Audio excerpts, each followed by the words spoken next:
Tom, you can't grow it. Right, must grow it. Yeah. Tom, you're never going to find it in that valley in Peru. You're wasting your time. Get the plane ticket to Peru. Tom Hart Dyke, plant hunter extraordinaire and legendary survivor of a 9-month kidnap ordeal in the Colombian jungle in the year 2000. Mustn't just neglect that there'll be blood everywhere. Co-author of The Cloud Garden, the book that charts his jungle misadventure. Commitment's the word. This whole place requires full focus. I mean, you're down your rabbit hole for most of your life here. Absolutely focused and tunnel vision. And true life protagonist in 2 TV series aired on the BBC. Stop using her chainsaw at 89. Still chainsaw, full revs, of course no safety gear. Tom himself admits to having green blood cells. Nightmare. A total nightmare. Now, almost 20 years down the line, his hugely ambitious World Garden project at his family home in Lullingstone Castle brings together a truly amazing collection of plants from every continent and shows the global origins of the plants we all grow in our gardens.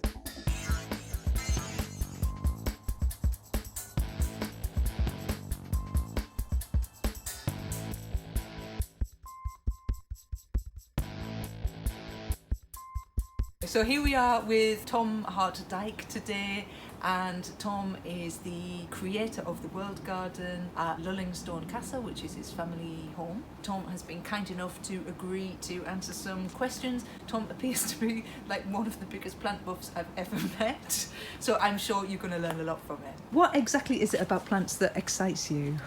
I think the biggest thing that excites me about the world of plants is the sheer diversity of them. Whether it's the cacti, the succulents, the orchid family, the eucalyptus, the daisy family, hot pokers. There are so many different plants that we can grow in our gardens that look good ornamentally and are quite easy to grow. It's that sheer diversity that really does fire me up, I have to say, and the challenge of trying to grow a lot of these different plants. But number one, it's that sheer diversity and curiosity of where the plant originally come from that really does excite me. The origins of plants, but really the sheer diversity of the plant world and what we've got available in this country as well. What was the penny drop moment like, oh my God, I love plants? The penny drop moment, I don't quite remember it. I was 3. Oh, right. 3, sorry. It was a long time ago. It was caveman style years ago. Okay. But it was when my granny, when I was just 3, summer of 1979, she gave me a packet of carrot seeds and a trowel. Right. And I've never looked back. I mean, the classic thing of a granny and the carrot seeds, but it's true. And said, Tom, get your hands dirty. If you don't lose any plants, you haven't learned anything. And off you go. Okay. And that was simply her lesson in life. She was a self-taught enthusiast, as I am. And she's inspired me. I got my green blood cells at the age of 3, and I've never looked back. She was awesome, Granny. Oh, brilliant. My best friend. Yeah. She was extraordinary. I mean, my best friend, primarily, she was a lovely person. Yes, of course, she was my granny. But it was that love of plants that really bonded us as I then grew up here at Lullingstone. This used to be an old herb garden. Is it a walled garden? That's right. So this 2-acre walled area has so much history, Sonia. So we moved here originally 20 generations ago. I'm the 20th generation of the same family to have lived here. Right. This is what happens after 20 generations. You sit next to 2 barrel cacti in shorts in November with lots of scars on your legs from the cacti. Oh, it's great. So we moved here in 1361. Right. And ever since then, we've had something growing within this walled area. English cottage garden, kitchen garden, especially during the 2 wars. In the Second World War, the army requisitioned the whole estate, so it was used to literally feed people the whole place. So kitchen garden really came into effect. Fruit gardens, when nectarines were first introduced and peaches that were grown against the south-facing wall, all fan-trained against the wall. And herb gardens, so my granny's day, both my granny's day and step-granny's day, she had a herb garden here. But more recently, just before the World Garden was here, in 2005, and some of the herb gardens too, there was this amazing silk farm that was here. And a granny I never met, my paternal grandmother, Dad's mum, she was amazing apparently. She had the world's biggest silk farm here. And she had rows and rows of white mulberry that were growing in the walled area. And those white mulberries, the leaves were picked to feed 1 million caterpillars that were munching on these leaves. And she produced the Queen's coronation robe in 1953, her wedding dress in 1947, and Princess Diana's wedding dress was made in 1881 from Lullingstone silk. Oh, so my incredible. word. So to answer your point, the walled area is being used for so many different things. Yeah. And that's yeah. why in 2005 when we started the garden here, I'm jumping the gun a bit, I realise, but it's brilliant because something that was completely different to what had gone before. Yeah. That was my goal. What can we do that would be different that's never been done before? At Lullingstone, but generally around. When it was the herb garden, was your granny, was she the main person in charge or looking after that? Yeah, she was. Did she kind of commit herself to that role? She did, that's the thing. Certainly, commitment's the word. This whole place requires full focus. I mean, you're down your rabbit hole for most of your life here. Absolutely focused and tunnel vision to make it work. But yes, both grannies, and my granny that inspired me, Mum's mum, she was brilliant. And she had one of those quadcast, those with no motor, just pushing the little quadcast mowers around the place. An acre of grass she cut with that by hand. And everyone's like, oh, it's a push mower. Yeah, but no motor in it. You had to push it with the blades rotating. She was the most astonishing character. Well, probably quite strong. Yeah, Well, physically, must have been. really strong. Yeah. She made it in 96. And at 94, she stopped riding her mountain bike, which was a relief. Stopped using her chainsaw at 89. Still chainsaw, full revs. Of course, no safety gear. I mean, you need that inspiration. Totally. She was absolutely superb. The worse the hailstorm, the worse the thunderstorms, she was out. I'm digressing. The walled area. No, that's It's used for absolutely, you name it, the sort of garden that can be created. It's been created here over the years. But each generation has had their own take. It sort of followed that pattern of silk farm, herb gardens, kitchen gardens, cottage gardens, and now the garden here. And I think that's quite fun to put your own little bit of your stamp on things, if you Totally. like. A legacy. Yeah. Hopefully, a legacy. Are you also interested in the design of plants in the terms of the way they're put together? The design aspect really does interest me. However, here, that's been partly bypassed because the design is an interesting concept here of the planting. In the map of the world that's outside this cactus house, the 1 acre world garden is phytogeographically planted. So phyto from the Greek, plant, geography of where it comes from in the first place, planted in their miniature native lands. So your design isn't going, oh, that Verbena bonariensis would look lovely next to the Buddleia weriana or something, both originally from South America. You're putting them in there because that's where they're from, and your design comes from purely the inspiration of where the plant originally comes from. Yeah. So the colour, everyone goes, oh Tom, that colour combination you've got with the California poppy, the ceanothus and a cactus looks great.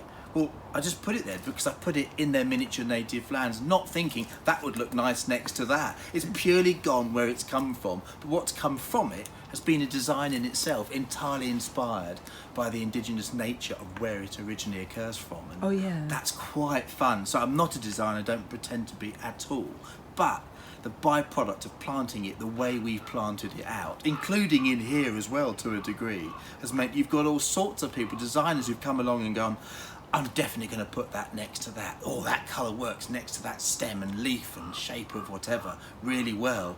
I purely put there because that's where it's actually from, and it's in that bit of the garden. So the design aspect is not deliberate, really. The only thing I've stuck to is where things originally come from. That's where they've been planted, and whatever's come from it after that is really a coincidence. It's quite a fun way, it's an unusual way of perhaps doing it, but it's the way that it's worked out, and I think it was quite a good way of doing it. The only snag is how big things have got in certain parts of the garden. True. So I mean, a monkey puzzle we haven't put in the bottom bit of the Chilean section where it's from. We've put it up actually into Brazil, which isn't factually correct.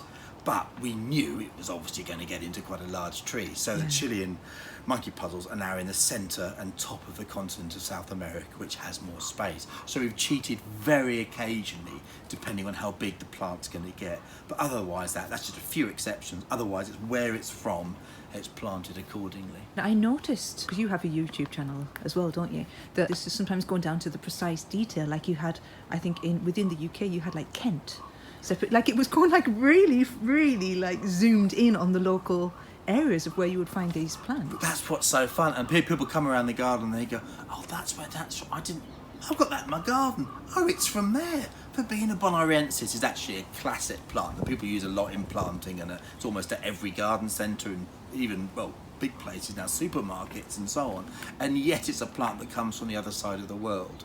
from Uruguay, from South Brazil, and people just don't realise the origins of where things come from, and the plant hunters that introduced them as well, which is what the garden's based on. But to answer your question, the design has come really as a byproduct really of our planting scheme that we've been carrying out over the years, and it's been brilliant to hear quite well-known designers coming over because they've heard about the collections here and word spreading and so on, and to make that comment that I'm inspired by that way that that's been planted out purely by where the plants originate from. You know, when you first had the idea, the vision for the garden, and then obviously you came back and then it started to actually happen in real life, how then did you decide which plants you were going to have and which ones you weren't? Nightmare.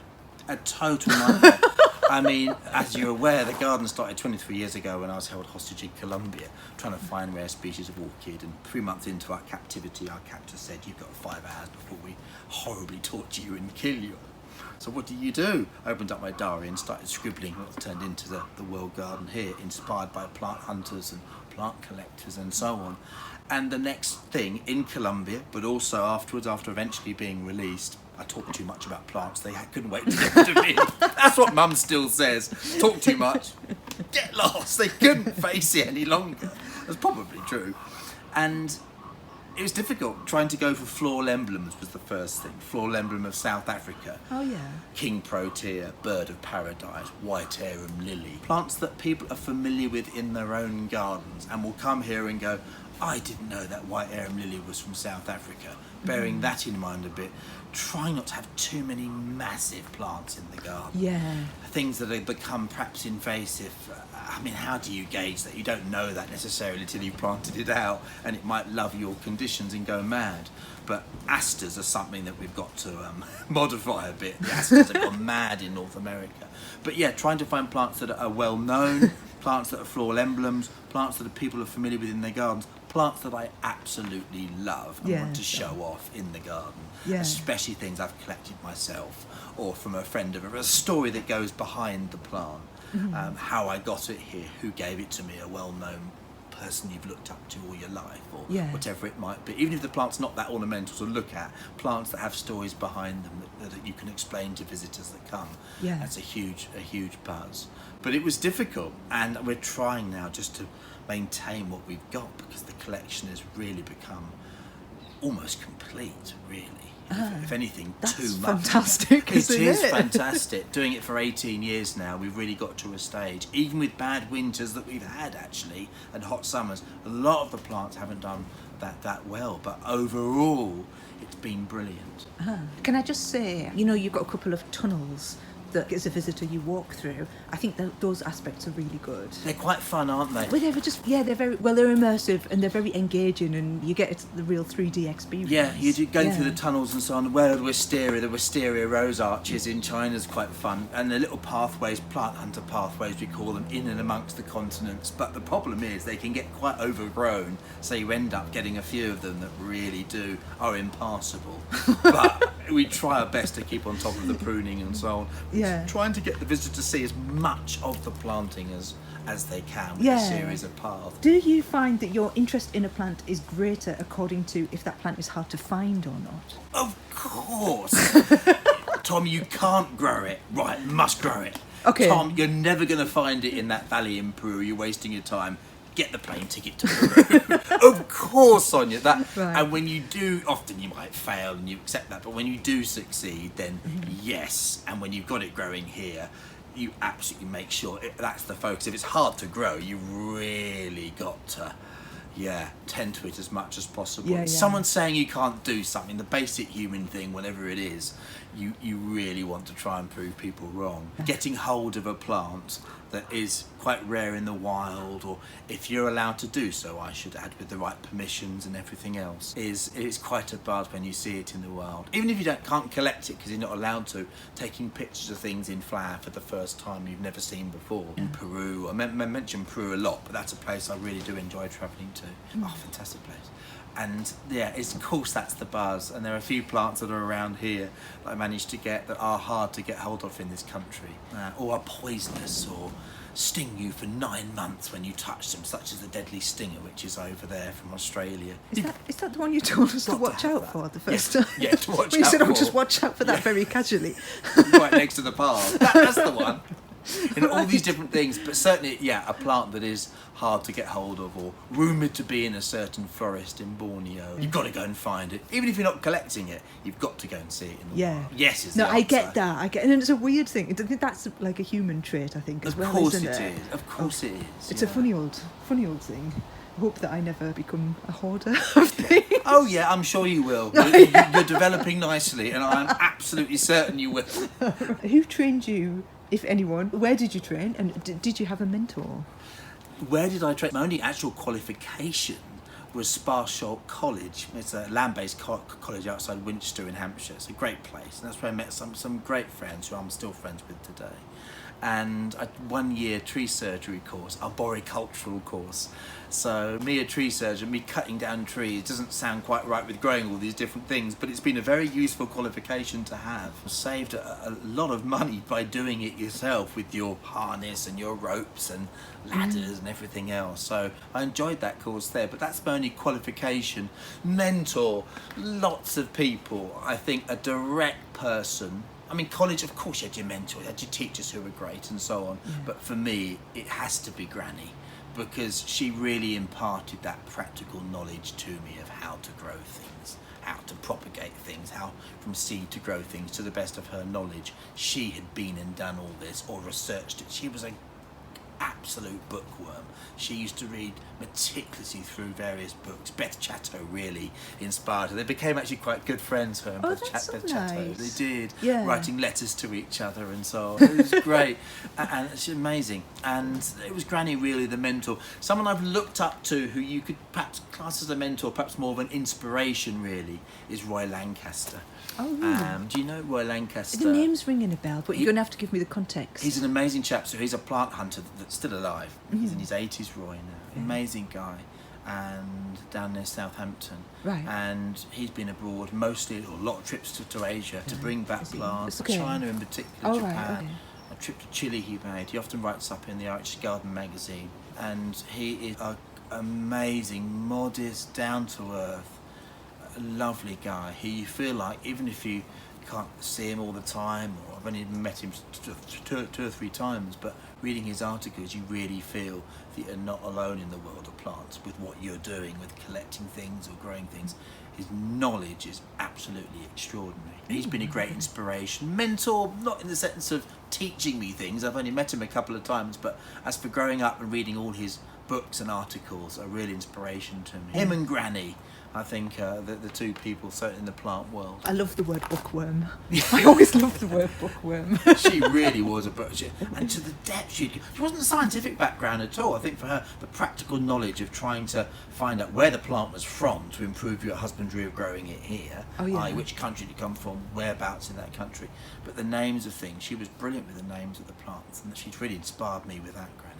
Yeah, because I wanted to ask you about when you start to use the scientific names rather than the common names. But I think perhaps that's coming out that perhaps it's because of your granny. It is, and at a Yeah. very worryingly young age. So you're right, the vernacular, the common names definitely came first, as you might imagine. But age And- 3. yeah, three and a half perhaps at that stage. And by the age of 6, 7, I was obsessed by the Latin name. I don't speak Latin. I don't have. My Spanish is reasonably good, but that was only because being kidnapped in Colombia, and they weren't the best teachers. They wanted to kill you, so it wasn't ideal sort of Spanish. Really, can't repeat any of that to you today. And just finding out that the descriptions of plants through their names. I mean, whether something's elongata, purpurea, alba, or pubescens, you know, all the different descriptions of the plant names. 8, 9-year-old, I really began to absorb it. And starting at that age, and I suppose being surrounded, growing up in the lovely surrounds of Lullingstone, but being surrounded by it through Granny as well, and the passion I have for it, has meant everything stuck a lot more, I think, in my head as I've grown up. It was ingrained in me at a young age. But the Latin names, before I was 10, I was going around shouting out all the orchid names. And, I mean, I didn't have any school friends. Yeah, I that's was a why. flower man. Total utter fruitcake, but I loved it because you felt like you were different, weren't you? Definitely. But the Latin names followed the common names, yes, they did. But the descriptions of the plant names I love. Yeah. It's recently though, Sonia, that things have just, now that they're changing a lot of the botanical names, it's tricky, yeah. it's finding it I mean, aster, okay, Symphyre trichum. What the heck Do you is think that? people will adopt them? Really? Although we know that they've now been reclassified, blah, blah. But do you think people will adopt them? I think slowly but surely, depending what Oh, rosemary. okay. I can't get over it being a salvia. I still can't get over it. It's rosemary, but our rule is when the RHS plant finder change it, and they've changed the asters, we change our different labels. Our labelling here is, Right. we like to think we're pretty good because of my background with Granny and her knowledge and parting that with me and my enthusiasm to absorb everything. The names here and the naming of things are pretty good here. And if the plant finder, our RHS plant finder changes it, we'll change it. That's a really good cue. You've got to have, everyone says, well, why don't you rely on Q, or why don't you, well, you've got to have some sort of benchmark, some sort of guide, really. One's as good as another. So, exactly. If you were building the world garden again, with the benefit of hindsight, would you actually change anything? Wouldn't do it. Dad did say, he wouldn't mind me saying when he passed away 5 years ago, so, but it's a bit of a stupid idea. Well, he had to be honest. He was a forester by nature, Dad, but he was very much so. He knew his plants, but in a cold valley in Kent, growing South African plants, he's absolutely correct. We've been walloped 3 times since doing the garden. Last December 2022. But that's the risk you take, and it usually recovers, and you replace things, and it looks great. To answer your question, there's one aspect, and I think have Africa much smaller than it is. It's been tricky to grow a lot of the African plants. We make up for it with sort of a mass planting of some Pennisetum, red orac. We do lots of things, hot pokers, we've got a whole bed of them to fill a gap. They look great too. I think that would have been shrunk smaller, and China would be much larger. It's poorly represented here because China, of course, more hardy plants come from China than any other country. Things we grow in our gardens in Great Britain. So a bigger China and a smaller Africa. What kind of percentage, roughly, of the plants in the world garden have been donated versus those that you've sourced yourself? Good point. So we've got about 7,000 different taxa, so 7,000 different species, hybrids, cultivars, and so on, and varieties sort of within that. And I think it's not too much of an exaggeration to say about 85% of those 7,000 plants have been donated. Wow. You name it, the source. Local nurseries, Kew Gardens through Wakehurst Place and the Millennium Seed Bank there. And so for that other 15%, things I've bought myself, or about 300 plants in total, I've actually introduced myself. Some have been quite new, certainly new to Europe, and some that have flowered this year are new to science. No one knows anything about them. So that's been exciting. But that's quite a small percentage overall. And they're mostly tender, what I introduced from South America. The eucalyptus from Tasmania I bought back with an RHS grant that I had through Wisley, which was fabulous. At the end of 1999, doing that grant was brilliant. They're mostly hardy as well. They've survived the winters. Hardy, but they've survived. Yeah. So mostly donated. Without that, there wouldn't be a garden. It'd be empty. The generosity of the plant world is super. It's amazing, It's an actually. I didn't guess amazing- it would be so high. It's such a community feel to the garden world, and often really expensive things, Sonia. Huge Chusan fan palm that was donated to I us saw the sign. by a local and I love the nursery. story that you include that in the garden. There you go, Yeah. exactly. It would have cost you thousands of pounds, you know. So we've often had to physically go and get the plants from around the UK, Ireland, Which is fun. France. Oh, we had to go and get I that. had to go and get a rare plant. But I've got through so many cars; they've just been trashed. It's ridiculous. But it's saved quite literally tens of thousands of pounds worth of plant. Yeah. And can you get plants that size from a nursery or from a? Well, It's often people's gardens that they said, Tom, we're moving house, we can't cope with the size of the plant. But we're now having to really trim back, accepting donations. It's now out of control. We can't keep accepting things because we simply, it's full house. It's insane. But then also, say, if you are subject to a harsh winter or something and you lose things, maybe that is also an avenue to restock. Although It I is. appreciate the donations might not come in the right geographical areas. But it is absolutely right, and the contact, everything's recorded as I plant, wherever it's from, it's recorded, where it's from, how much it cost if you paid for it, all the dates associated with it, where the actual plant originally came from, if you can, wild collection or something like that. You then know exactly where that plant's come from. So if you do lose it, you could perhaps ring up and say, have you got a spare one? Or we may have propagated it since, and giving plants away as much as possible is brilliant. A cutting of something, because that might be useful to, oh, remember that cutting I gave you, that really rare, unusual plant? Oh yeah, I've got loads of it, Tom. And they give you back the plant that they gave you, or that you originally sourced that you've given somebody, and so on. Yeah. So, but this last winter was interesting. We were hit the worst we've been hit, but the regrowth has been so ridiculously brilliant that we actually haven't really had to, we didn't lose much, but also haven't had to replace, the gaps were there initially in April. It was like, oh no, but actually we haven't had to replace many things. It's actually been quite a benefit to have done the winter to have come, actually, because it's rejuvenated the whole collection. I might be being simplistic. I know a bit about the story of the creation of the garden and all that fundraising and everything, and all that sounded really quite stressful. My impression was that a lot of it fell on you in particular, I suppose because it's your vision. Do you now see this part where you're tending the plants and you can open up to welcome the visitors and so on? Is this now like the happily ever after stage? Yeah, it's a good way of of the putting it. garden? No, it's a really, yes, still obviously quite physically demanding and having more help now than we did in the early stages. You're quite right, it was the bare bones. I mean, me, mum, dad, my sister, friends chipping in. It was still almost entirely run by volunteers here. Just 2 people are paid for 1 day a week to do various things. It's incredible for the size of the place. Right, and for the amount of plants that are in a relatively small area. I say small area, 4 or 5 acres isn't the smallest area, but compared to the amount of things we've got actually in that area, yeah, it's actually, we've really crammed things in. So yes, it still falls to me quite a lot, but yes, you're right, major projects are done. The major investment in it is there, really. It's basically maintenance of the collection now. So whether it's new sheets for the polytunnels, fixing a gutter, must do that actually this afternoon, whatever it might be, various things, it's a maintenance field to it and improving the collection as best we can. Yeah. So yes, the bulk of the work is done, but yeah, those early 2 or 3 years, 2005, 2006 and 2007, really felt like it was on you to really more than pull your finger out. I mean, it was insane hours to get it to really work, and then a winter that came and knocked us back.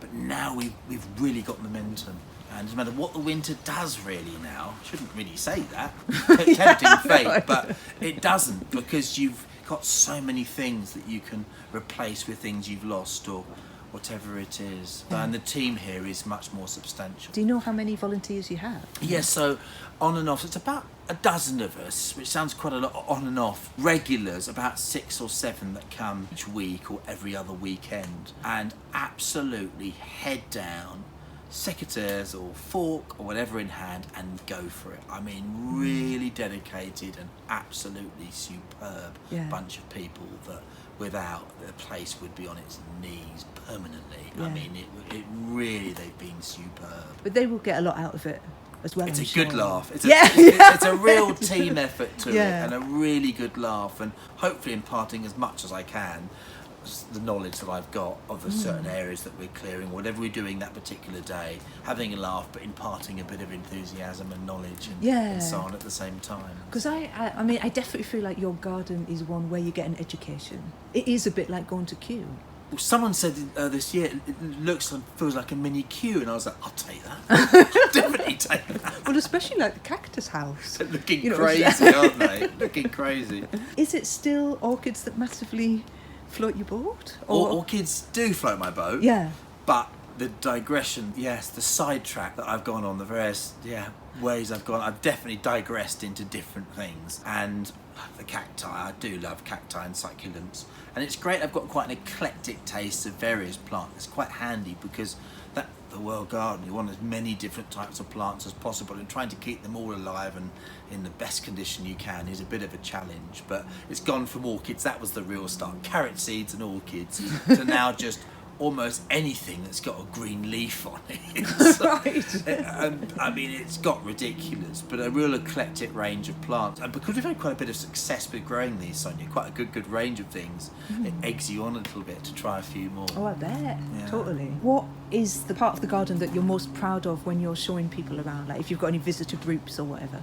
I think the part of the garden I'm most proudest of is definitely the Mexican section outside. There's quite a big Mexican section to my right here, which is doing well. Sorry, one question. Is this also arranged geographically? It is. So the cactus house here, so you've got the South African section here, South America's behind me, right. Mexico, Macaronesia, which is the collective name for the Canaries, Madeira, the Azores and Cape Verde Islands, and southwestern United States is over there. So yes, this is, but it's not specific within Mexico. They're just put in the Mexican bed. They're not like from Oaxaca state or from Tamaulipas state. So it is more from Mexico, they're going in that bed somewhere, whereas the Mexican section outside is very particular to the Californian, Arizonan border, to Guatemala. It's very specifically planted and it's outside. So we do protect it. We do cheat a little bit. We put it up last Saturday, and that's a temporary polytunnel we cover the whole area with.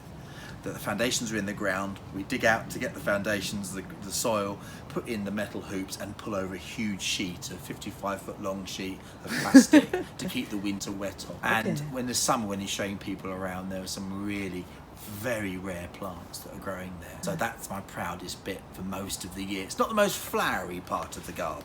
It's mostly structure with the leaves and thorns, the spines and so on, rather than flowers. But overall, that's my proudest bit because it's the most difficult to keep going. One mistake and it could cost a few lives of the plants. The polytunnel blows away, or you don't put it up in time, or you don't water enough, or lack of water they might need during the winter. You've got to get a few things right there to make it work, and it's humdinging. It looks great. I think you've kind of answered the question about the future plans for the garden because you're maintaining. Yeah, definitely. So the future plans, I've partly answered it, Sonia. I think the first point is yes, the future plans are maintaining to the highest quality that we can the collection that we've got within mostly the walled area. However, there is another aspect to that question, and I think the answer, part two, really is what we're doing developing beyond the walled area. So we are creating a lovely arboretum area down to where the river is. You saw that last time. And then the river walk down to where the lake is at Lullingstone, past Queen Anne's bathhouse and ice house that we've got, and planting things that do get to a big size that we haven't yet got in the collection that are very interesting, that people have given to me or I've gone to collect. So and allowing them to have more space to grow rather than quite a confined, often pruned, a lot of these plants in rather a confined area in the various continents in the walled area. So expanding the collection into the wider estate is a long-term project of which we are well and truly underway. Can I just say, I think any gardener does this, don't they? You have your bit and then you just think, oh, what, could I just do that bit as well? It's hopeless, isn't it? It is hopeless. And if I could knock the Tudor walls down, I probably would and rebuild them somewhere else to make it wider. But you're not allowed to do that. And obviously I wouldn't do it. Of course I wouldn't. So you skip the walls and you go and plant the whole grounds up at the same time. But it's looking good. It's looking good. And what about personal professional goals? I know you're the president of the Australasian Plant Society, etc., and you do your talks, etc. So do you set goals in that kind of thing, or do you have ambitions? Or is it mainly like inside of the world garden? It is. So my ambitions generally are at Lullingstone really, and making it the best collection that it can be, whether in looks, in a lack of weeds, with the mulching, with the feeding, trying to get it looking as good as possible. But exterior to the garden, and yet somehow, they are all connected, is giving talks and things like that. And occasionally TV, a production company might ring up and a bit of TV, and I really enjoy that. Above all, because it's that passion for sharing what you really love. I love plants. I love sharing it. That gives me a real buzz. So ambitions perhaps to media-wise, perhaps publicise the garden a bit more by doing this with yourself, and all these kind of things that really do draw different audiences here that wouldn't necessarily know about the garden. So better promotion, I think, is quite a big ambition, and that can cover so many different things. Trying to get out a bit more. Honestly, I've got this huge twitch I've been developing this year in my right eye, partly joking but partly true. Got to get out the four walls, got to get out of the walled area. It's hopeless. it's ridiculous. You just get soaked, and if you love it as well, and it's your job and career or whatever, all in one, it's even worse in a lovely way. You've got to get out, even just to a local garden centre.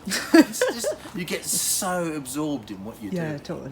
More talks would be more talks abroad as well. Talks abroad, that would be good fun. Done one in the state in Pennsylvania years ago in the Bartram Gardens. That was great. But yeah, that kind of thing, it would be good fun to do that. And yeah. Okay, well that's brilliant, Tom. Thank you. You've given us loads of stuff to think about and talk about with our friends later.